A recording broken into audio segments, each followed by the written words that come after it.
The European Commission has asked the European Council to decide on adjustment measures and budgetary targets to get Croatia back within the EU's deficit limits of under 3% of GDP by 2016. As a first step, Croatia would be required to reduce the deficit to 4.6% of GDP next year.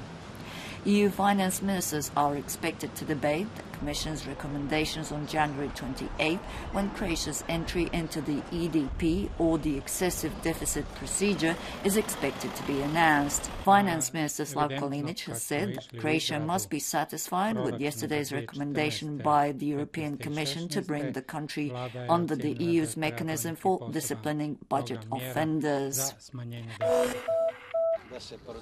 Prime Minister Zoran Milanović has announced the possibility of Croatian territory being used for the loading of serious deadly chemicals onto a US ship for destruction offshore. Milanović said that this posed no threat as the chemical components had been disassembled. However, a military analyst said, talking to Croatian TV last night, that not many countries wish to have anything to do with such chemicals, as they are simply dangerous. Albania has already rejected such a US request in mid-November. Transport Minister Siniša Hajdaš-Dončić has said that according to the European Commission's completed study, the Pelješac Bridge will be rated as the best option for connecting Croatia's south with the mainland. The minister said this after a meeting with representatives from neighbouring Bosnia-Herzegovina and Zagreb. He added that construction could begin in 2015. The employees of the Zagreb airport, which was taken over by the French consortium ZAIC last Thursday, have voiced their concern over the fact that the Ministry of Transport and Infrastructure has failed to publish the annex to the concession contract. This comes after the ministry published on their website the concessionary contract yesterday. Transport Minister Siniša Hajdaš-Dončić, however, said that all the annexes would be published.